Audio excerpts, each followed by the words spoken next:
Thank you guys very much for being here this morning. This is just an awesome day for us. It's been a long trek. You'll hear more about that later on. My name is Howie Padilla. I'm the Director of Communications here at the Department of Public Safety and have the honor of being here today to help celebrate this process, this program, and all of these individuals behind me who have helped to make this happen. Real quickly, I'll just go through the roster of folks who are here and you'll be hearing from. First, you'll hear from our commissioner, the Department of Public Safety Commissioner, Bob Jacobson. Then you will hear from Carrie Buckles. She is in the Administration and Community Relations Director with the DPS Driver and Vehicle Services Division. You will then hear from Vina Iyer, Executive Director of the Immigrant Law Center of Minnesota. Then Claudio Lioness. She works at the center. She's the Center Coordinator for Copala, Minnesota. Regina Olono Vidales, Immigration and Democracy Organizer for Unidos, Minnesota. And one person who can't be with us today who simply has to be mentioned is the Department of Public Safety's Community Affairs Director, Nicole Archibald. She has been such a key component of making this happen, and she's really bummed that she can't be here today. With that, Commissioner, why don't I turn it over to you? Thank you, Howie, and hello, everybody. Today is a really great day and excited to be here. I'm excited to stand here with some of the dedicated champions you've seen of Driver's License for All as we prepare for its launch and look forward to continued support for all Minnesotans. Too many people have been denied the opportunity to obtain a driver's license due to documentation restrictions. We implement Driver's License for All starting next week, October 1st, removing documentation barriers to legally obtaining a standard driver's license, permit, or an ID card. This law eliminates the requirement that the applicant provide proof of legal presence in the United States. Having more licensed drivers on Minnesota roads helps improve road safety because licensed drivers must demonstrate their familiarity of driving laws by passing the knowledge and the driving exams. We fully expect this to be an immensely popular program, and it should be. It's life-changing for very many people. It increases equity by providing individuals access to legal driving and valid identification across the state, making it easier for people to do things like to get to school, get their groceries, medical appointments, even pick up their kids from daycare. The identification card provides for a government-issued identification necessary for doctor's appointments, opening a bank account, obtaining a job, or renting an apartment, things that many of us take for granted. Rest assured, today is not the end point with us saying we are done evolving. There isn't an end point when it comes to us working to improve. And as we always do, we are going to continue to examine ways in which we can make the process easier and more efficient for our customers and for our staff. With that in mind, we ask that people be patient as appointments for written tests will be in high demand. Approximately 81,000 people living in Minnesota will now become eligible for driver's licenses, and we expect the times will increase. We recommend checking our website daily for appointment availability at drive.m.gov. To get to this point hasn't come easy and would not have been possible without the work of dedicated community members. So thank you to the community members and our partners for their hard work and continued support as we provide the best services possible for all Minnesotans. And with that, I'd like to introduce Carrie Buckles from Driver and Vehicle Services. Thank you. Thank you, Commissioner. Good morning. Thank you for joining us.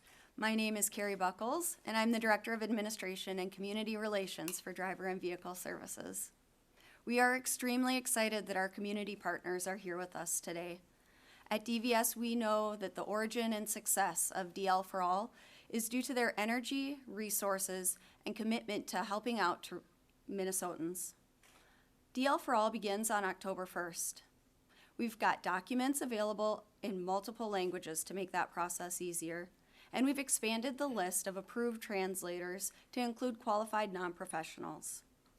Please remember that the first 3 steps to getting a driver's license are studying for the written test, making an appointment to take the test using our website, drive.mn.gov, and gathering the required documents.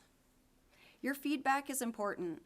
We have been listening to our customers through community engagement sessions, conversations with DVS staff, our virtual assistant, and our community partners. We welcome customer feedback and we use it to improve our services. The best way to provide feedback is to visit drive.mn.gov, click on the Help button, select your language, and then choose Submit Feedback. I am pleased to introduce our next speaker, Vina Iyer, the Executive Director of the Immigrant Law Center of Minnesota.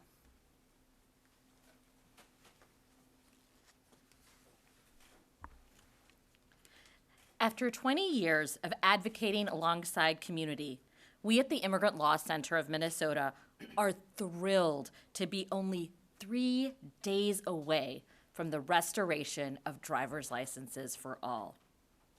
We are so grateful to everyone who has been part of this movement and to the administration and legislature for bringing back this common sense policy. We are also so grateful to the team at the Department of Vehicle Services who during the session and after have worked tirelessly to make driver's licenses for all a reality once more. At ILCM, we are privileged to support this work in a variety of ways. We have prepared fact sheets and frequently asked questions in multiple languages. They are available at our website, ilcm.org, and there are also audio recordings of several of the fact sheets in different languages as well.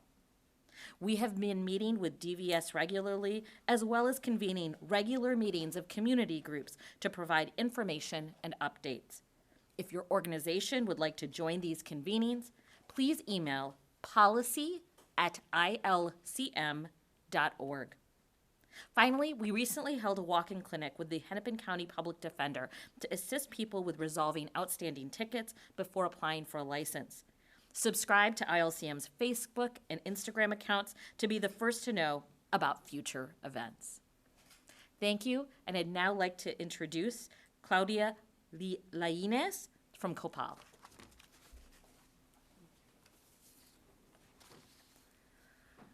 Good morning. Thank you for joining us today. I'm Claudia Lainez, COPAL Worker Center Coordinator. COPAL envisions and pursues an inclusive Minnesota that is accessible and enjoyable for everyone. It is an honor to stand here before you on this very special occasion as we prepare for October 1st, the day that driver's license for all goes into effect.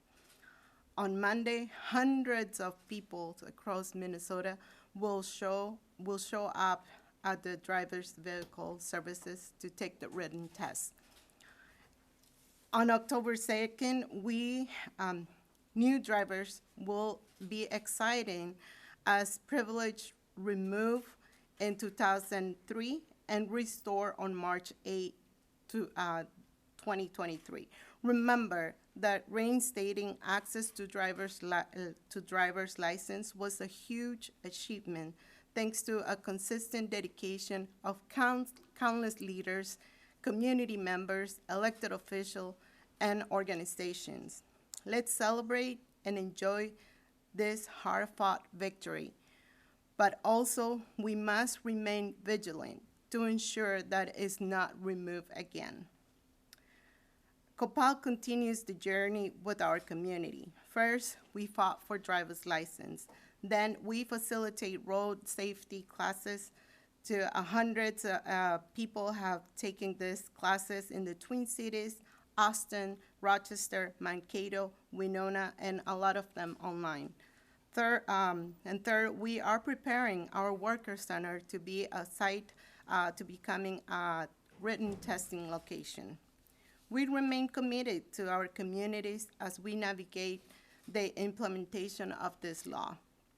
ensuring our communities are equipped to thrive and live in a prosperous and inclusive Minnesota is accessible and enjoyable for everyone. Once again, thank you for being here. And sí se pudo, driver's license for all. And I'm sorry, I gotta introduce Jovita, who's here from MIMS.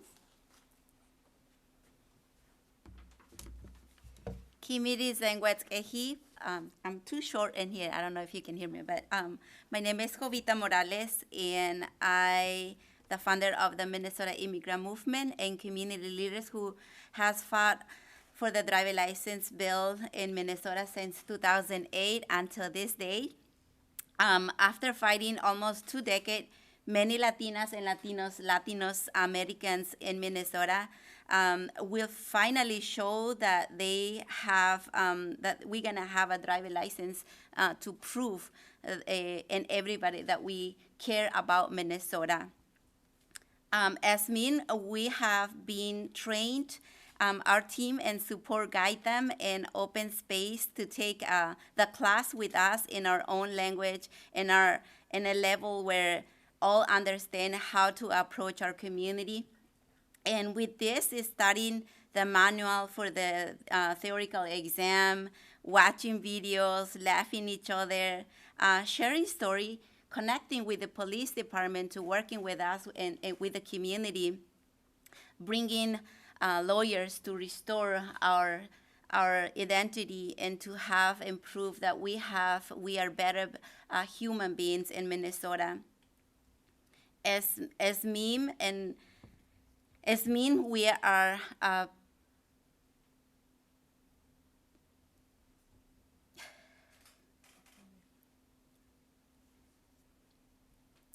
driver license for all. It's a path to learn about diversity cultures, and together we will create better families and better communities. Mejores familias y mejores comunidad, and that's our goal for MIM as a Minnesota Immigrant Movement. Gracias, Poki. And I'm gonna introduce the next person, Regina. Hello, my name is Regina Olono Vidales. I am a leader and formerly the Metro Area Organizer for the Driver's Licenses Campaign for Unidos, Minnesota. This campaign is one that is very close to me, having been one of the affected growing up here in Minnesota. While I was in high school and in college, I worried about not being able to drive to school, go to doctor's appointments, get groceries, or even visit my family. I was constantly living in a state of fear and anxiety. I know so many people that have lived with this exact same fear longer than I have been alive. This campaign was not one that started with me. We had parents and grandparents seeing the negative effects of living without a license in Minnesota for over 20 years. However, this week, that fear and anxiety is finally put to rest. Entire families are being lifted up and transformed by this policy. In my case, me, my family, and my leaders are preparing together to apply and support each other in this process. This incredible policy will ensure Minnesotans continue to have safe roads, and it is also a testament of this administration's commitment to equity, leadership, and as the governor says, our vision for Minnesota to be the best state to raise a family, regardless of your zip code, race, or in my case, immigration status. For the past 5 months, Unidos Minnesota has deepened our shared capacity with our members to welcome driver's licenses for all, providing the right information and programming so that our community is successful at applying for a Class D driver's license. I have been working with many families since May to get everybody ready for October 1st, and I am excited to share that many of us will be going in next week to take our tests. From Mankato to Chaska, from St. Cloud to Hutchinson, Unidos Minnesota and Fe y Justicia, as the largest Latina organizing operation in the state, will continue to host workshops all over Minnesota to prepare our communities. We have free resources on our websites, including audio versions of the manual and a guide. We are fully committed to this implementation and can't wait to see everybody on the road. Thank you. Thank you very much. One thing I didn't expect, and I don't know why I didn't, but what I loved hearing is speaking in your native language at the end. Thank you so much. That was awesome. We're going to take a few questions. So you have met these folks, have their names. Do us a favor, before you ask your first question, please give your name and the media organization you're with. And I guess we'll open it up to that. And then, please, if you have a specific question for any specific individual, please call them out. Otherwise, we'll go from there. Quinn Gorham, representing a couple TV stations outside the Twin Cities. Just to get some logistics out of the way, and Commissioner, maybe you could answer some of these questions. Can you guys talk a little bit about what you're expecting in terms of numbers come Monday? Are those appointments kind of materializing a little bit? Do you guys have any idea of what that's going to look like, that sort of thing? That's a great question, and I'm going to ask Carrie Buckles. She may have some more information on that one. Carrie, do you have some more info? Yes, thank you. The question was, do we have an idea of how many people we may expect to see come Monday? And so I actually am going to have to defer this to Jackie Eifler, who is our Driver and Vehicle Services Program Manager, and coordinating this. Thank you. Hello, my name's Jacqueline Eifler. I am a DVS program manager. And Monday is really going to be very much business as usual. We have all of our appointments that are filled. They open up as people will cancel them. As of right now, I do believe that every slot is full for a knowledge exam at this time for October 2nd.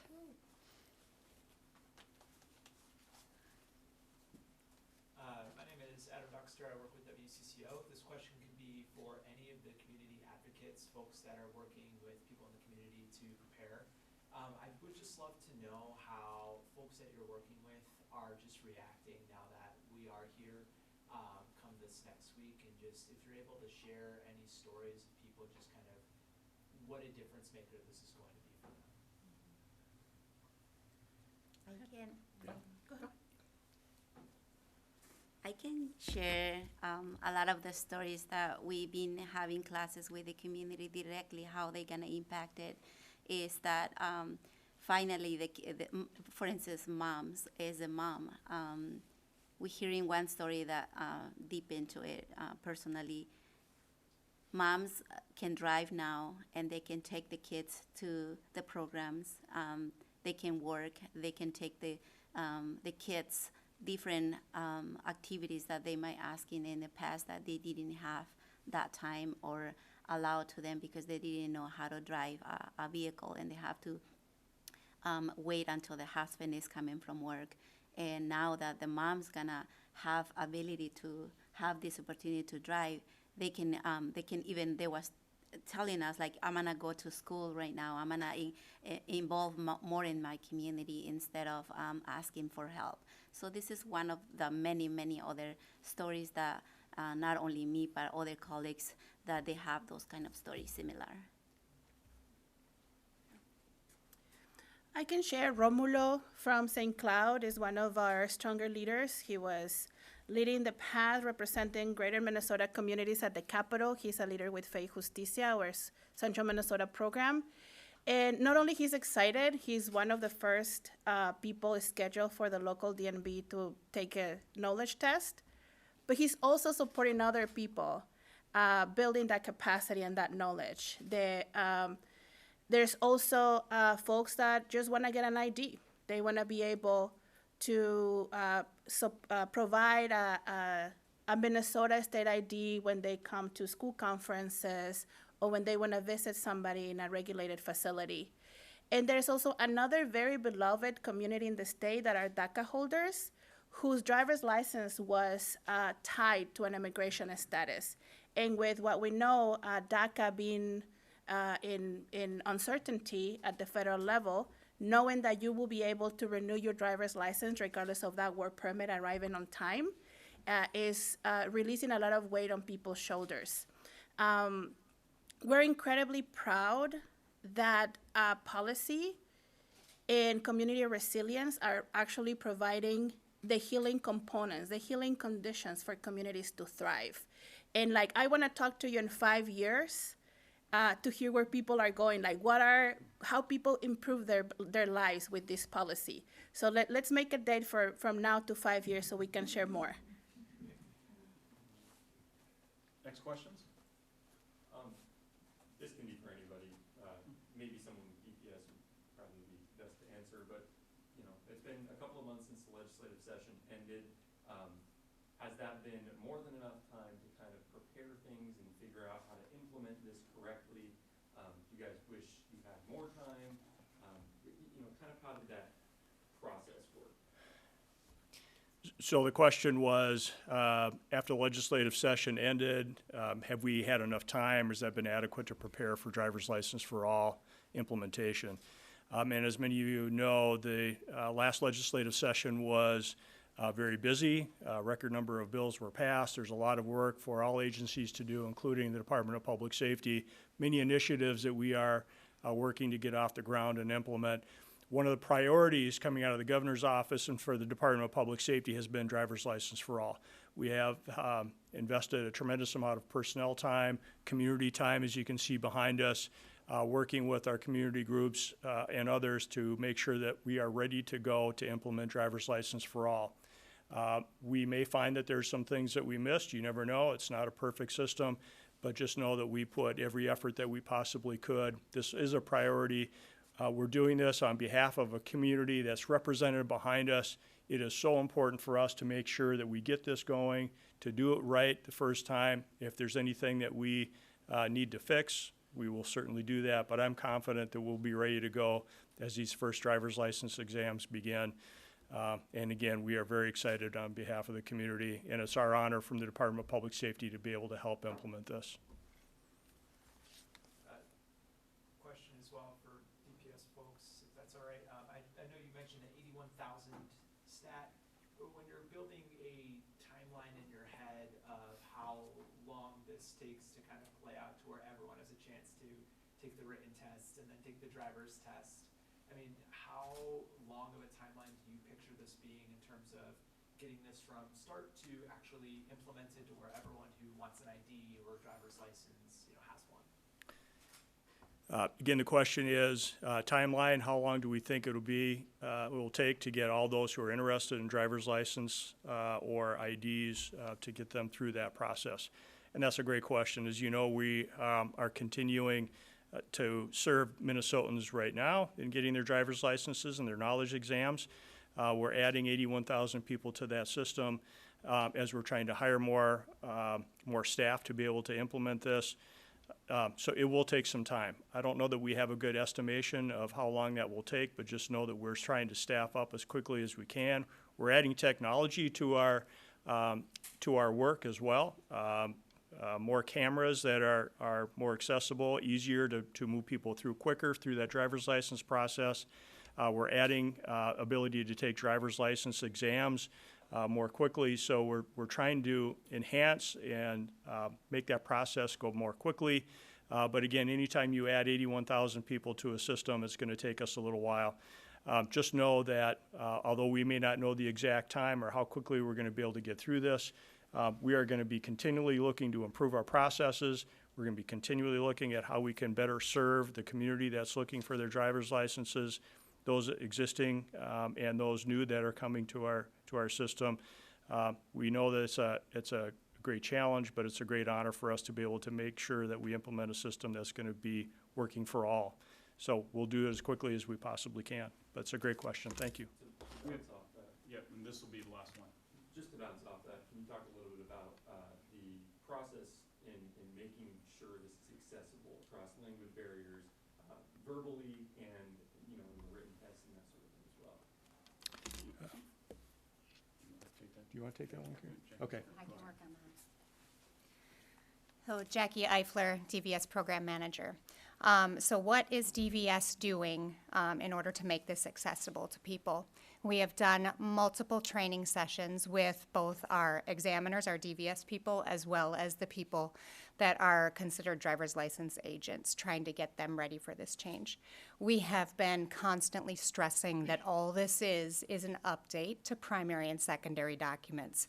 We have increased the amount of languages that we are offering for our knowledge test, and that should go live at the end of this week. We are adding Pashto, Dari, and Ukrainian to our list of available tests, as well as pushing out all of those tests to our third-party proctors. So DVS is not the only one that gives knowledge exams. You also have driving schools that give knowledge exams. And as of today, currently they can only give a Spanish and an English test.